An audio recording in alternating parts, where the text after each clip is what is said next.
In one of our previous videos on modern warfare, we covered the Six-Day War between Israel and the Arab states surrounding it, but this wasn't the first time the adversaries had clashed. In the aftermath of World War II, British withdrawal from its mandate in Palestine split open a power vacuum into which Palestinian and Jewish interests flowed. This eventually resulted in the dawn of Jewish statehood in the Middle East and the First Arab-Israeli War. Welcome to our series on modern warfare. If you're interested in the history of this era, don't forget to check out our second channel, The Cold War. The link is in the top right corner. The videos in full 3D are extremely difficult, expensive and time-consuming to make, so when Wargaming came to us with an offer to try out World of Tanks and sponsor this video, we happily agreed, since the topic of the video and the genre of the game have so many similarities. World of Tanks is a free-to-play team-based game featuring over 550 historically accurate tanks and more than 150 million players worldwide. Although it is free to play, it is very different from mobile titles and is a legitimate PC game with regular updates and new features. The game rewards skillful gameplay and allows you to master hundreds of historically accurate mid-20th century tanks of 5 diverse vehicle types, including light, medium and heavy tanks, as well as tank destroyers and artillery. It has a vast online presence with a dedicated community and clan. Daily missions, in-game activities and the steady tech tree progression will make you come back to the game for more. Start playing the game today to support our channel. New players who register to the game via the link in the description will get 250 gold, 3 Premium Plus days and the premium M22 Locust light tank. Tensions between Arab, Palestinian and Jewish communities in the British Mandate of Palestine had been increasing ever since the end of the First World War, heightened with broken imperial promises to both sides. This state of affairs finally exploded into civil war following the UN vote for a partition of Palestine into Jewish and Arab states on November 29, 1947, a solution which the Palestinians and the Arab League refused.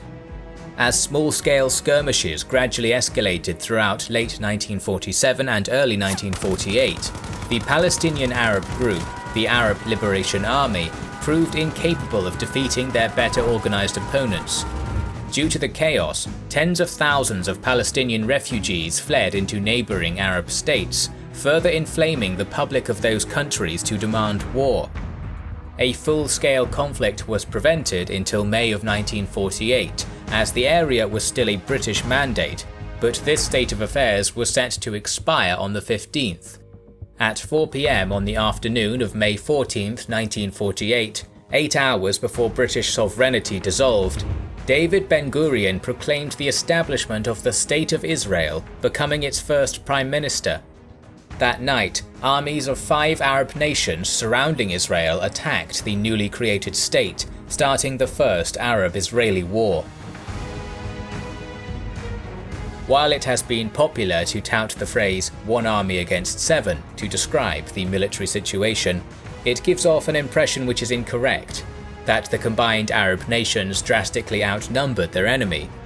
A breakdown instead shows a total strength of about 23,500 soldiers, 10,000 of which were from the Egyptian army. Egypt possessed the most extensive military establishment in the region, which had also been supplied and trained by Britain. Their ground forces were organised into 3 infantry brigades, 1 tank brigade comprised of 50 tanks, and 3 artillery battalions armed with 65 howitzer artillery pieces. In the air, Egypt could field 5 squadrons of 18 fighting aircraft each and 1 transport squadron.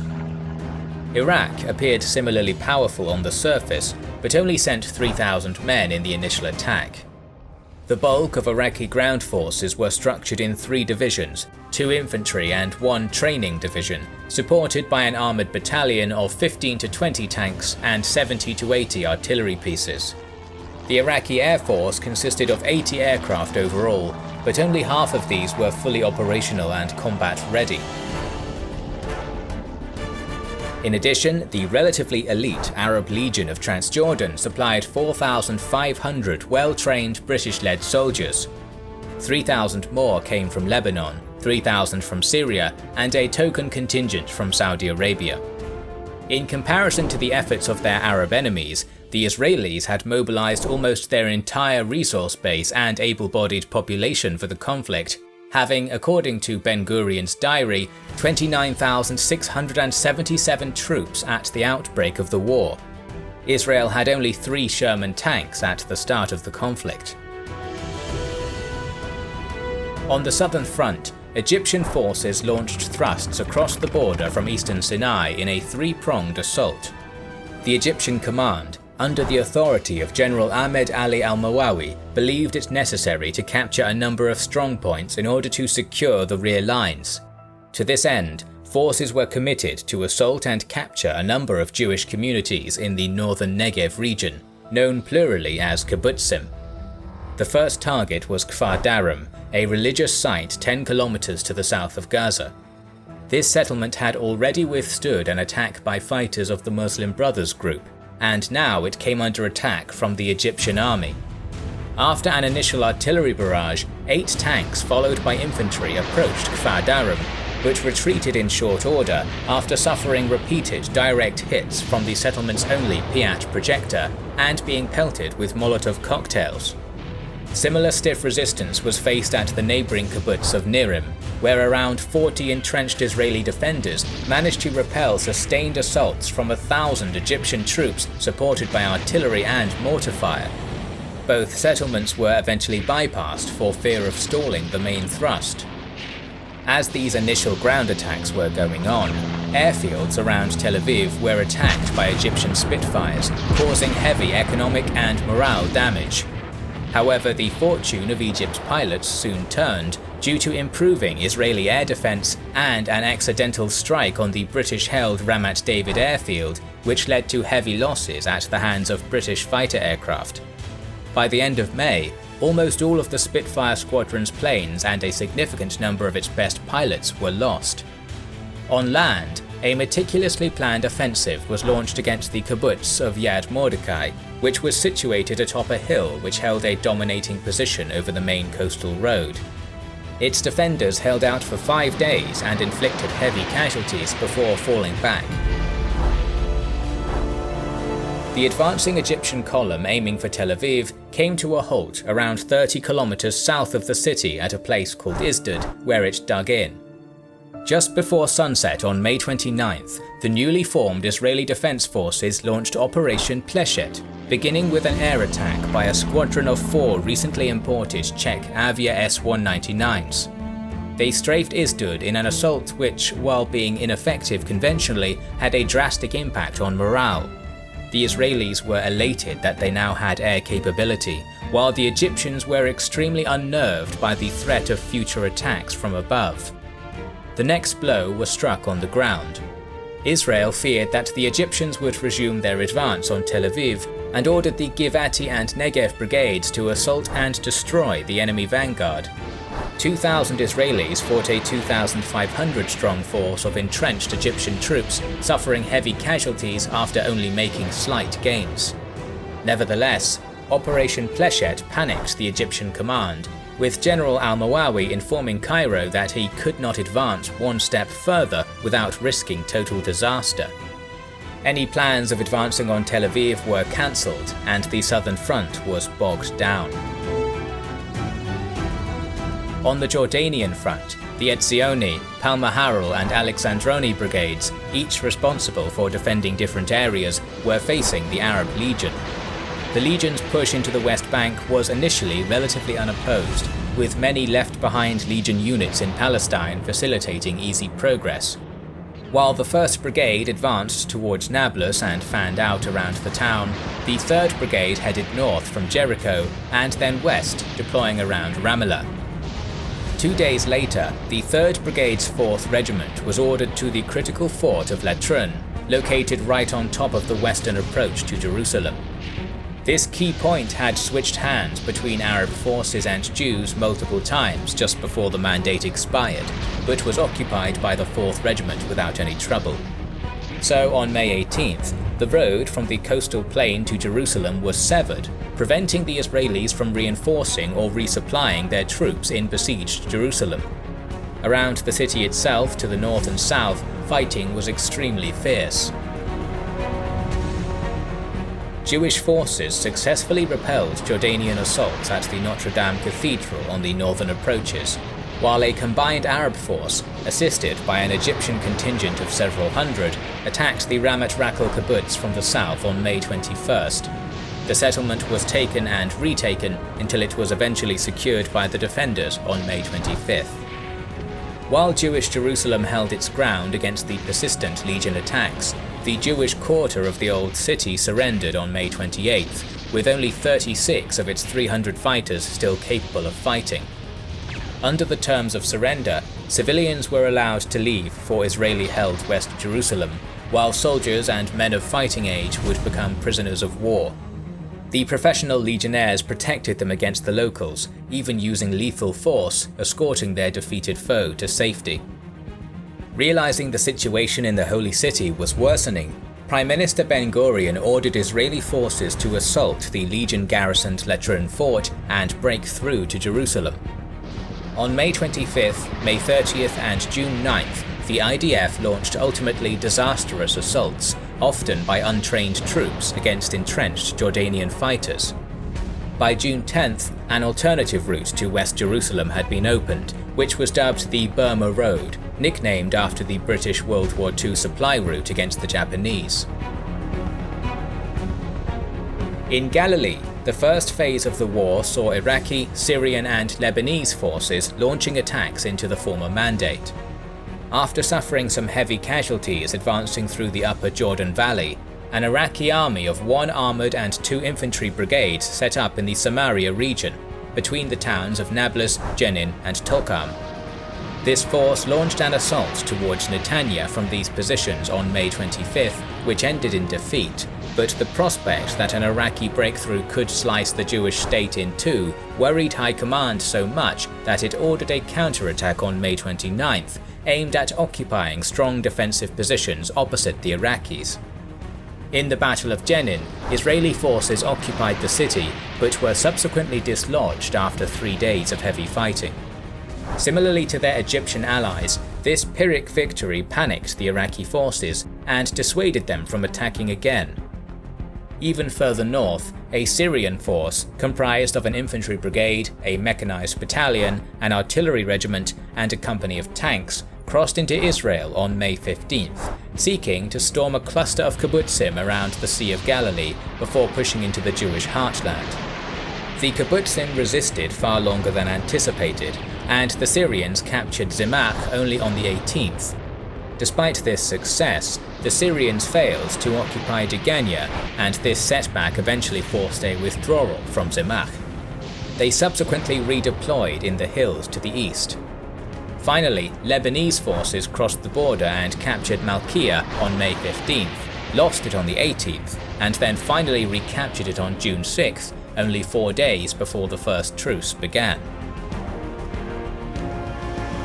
The 4-week UN-backed truce that started on June 11th was beneficial for both sides, which began to break the terms immediately.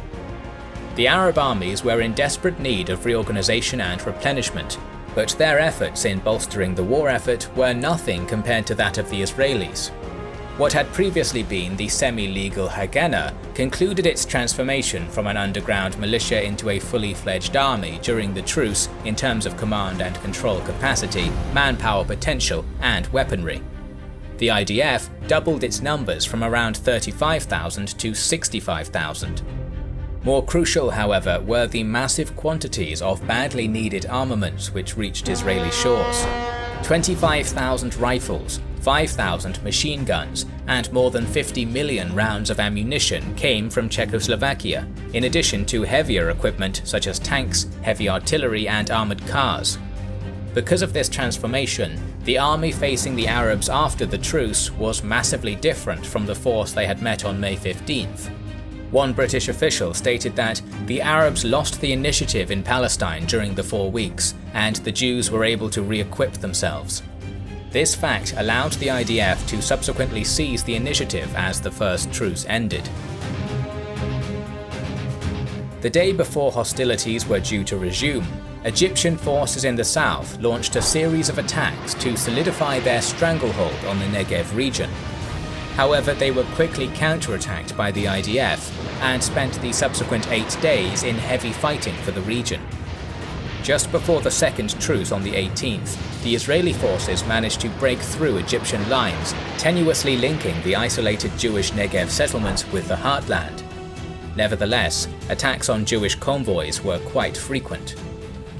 In the north, Israeli armies launched an assault on Syrian positions near Mishmar Hayadin in an attempt to push the enemy back over the Jordan River on the 9th. This failed, but a subsequent offensive, dubbed Operation Dekel, brought Lower Galilee under control from Haifa Bay to the Sea of Galilee. The main IDF offensive, known as Operation Dani, was directed against the Arab Legion on the Jordanian front. Israeli forces, led by General Yigal Allon, launched a pincer maneuver from southwest and northwest, occupying Lydda, then Ramla, and the springs at Ras Al Ain. When the second UN-organized truce went into effect on July 18th, the IDF had gained 1,000 square kilometers of territory and Arab pressure on Jerusalem had been reduced. After UN attempts at negotiating a peace settlement during the first truce failed, the war entered its most intense phase on October 15th. Despite Egyptian weakness and overextension on the southern front, Prime Minister Ben-Gurion realized that he needed to seize the sparsely populated Negev region if his Jewish state was to be secure in the long term. As things stood, the front line was far too close to Israel's core on the Mediterranean coast. Under the command of General Yigal Allon, Operation Yoav was planned, involving 3 infantry brigades with artillery and air support. Facing them was a 15,000-strong, well-fortified Egyptian army which possessed heavy firepower. Nevertheless, despite its good position, their lack of defensive depth was a vulnerability. At 6 p.m. on the 15th, the Israeli Air Force of 4 Czech Avia S-199s, 7 Spitfires, and 3 B-17 bombers hit the Egyptian airfield at El Arish and key targets in Gaza and Mashdal from above. This air attack achieved complete surprise, and the IAF's superior airmen would subsequently ensure superiority in the skies through the operation. Unfortunately, some of the bombing runs were off target, and many refugees were accidentally killed at the village of Al-Jura, one of many occasions civilians would become unintentional casualties during this war. The ground attack of Yoav began in the evening, with multiple thrusts into Egyptian lines. Fighting continued for around a week, and by the time it was over on the 22nd, the Israelis had driven the Egyptians from their coastal positions from Isdid to Gaza and expelled them from the Judean and Hebron hills. Their extended line of defense had been shattered, and the capital of Negev, Beersheba, fell to the IDF. To make the Egyptian situation worse, an entire 4,000-strong brigade had been trapped in what would come to be known as the Fallujah Pocket. They would stay trapped for the remainder of the war. On the seas, minor battles took place between Israeli and Egyptian corvettes near Mashdal. However, a more significant operation on the 22nd saw an IDF commando group use explosive-packed boats to ram the Egyptian flagship Emir Farouk, sinking it and damaging its minesweeper escort. Buoyed by their successes in the south, Operation Hiram was launched in Galilee by 4 infantry brigades led by General Moshe Carmel. In some 60 hours of fighting, 800 Arab fighters were taken prisoner. Israeli troops managed to expel the ALA and a Syrian battalion from Upper Galilee, and also drove all Lebanese soldiers out of Israel. They subsequently thrust 5 miles into Lebanon, capturing numerous border villages and reaching as far as the Litani River, before coming to a halt when yet another UN ceasefire came into effect. The fronts largely quietened down at this point, as the two sides once again stopped to catch their breath. In Operations Hiram and Yoav, the IDF had expanded Israel's holdings, demolished the ALA, badly blasted apart the Egyptians, and had linked the Negev settlements with the Jewish heartland. It was a positive turn, but there was still work to do. The strains of extensive Israeli mobilization were becoming economically untenable. The war had to be ended, but the status quo, especially on the southern front, was still unacceptable to the Jewish leaders. Egypt remained in control of the Gaza Strip and Fallujah Pocket areas of Mandatory Palestine, fortified in a chain of strongpoints between Auja al-Hafir and Bir Asluk, just south of Beersheba. However, its army was on the verge of collapse and realistically had to either withdraw from Palestine completely or conclude a peace with Israel. Neither of these methods succeeded due to political pressures. So, hoping to push the Arab enemy off the soil Israel viewed as its own, Operation Horev began on December 22nd. It was initiated by air and artillery strikes on positions along the Mediterranean coast and Gaza Strip, followed by initial ground attacks on the northern part of the front. Fighting at these locations, such as Hill 86 and Abasan, was inconclusive due to strong Egyptian defences, but it didn't matter. These attacks were a diversion. Egyptian commanders had concentrated their forces just where the IDF wanted them to. Israel's main thrust was to be made against fortifications at Bir Tamila and Auja al-Hafir. Despite initial problems due to inclement weather, the highly mobile 8th and Negev brigades penetrated thin Egyptian lines with relative ease. Aiming to execute a vast encirclement maneuver which would either trap the enemy armies or force them to retreat, IDF units pushed towards El Arish and launched raids deep into the Sinai Peninsula. This was a stunning success, and Egypt's defeated army was made to retreat into their own lands, as far as Abu Agela in the centre and El Arish in the north, or else it risked being cut off. However, diplomatic pressure from Britain forced a withdrawal from Egyptian territory after one final attack against Rafah, bottling the Egyptian army inside the Gaza Strip and capturing the high ground around the town.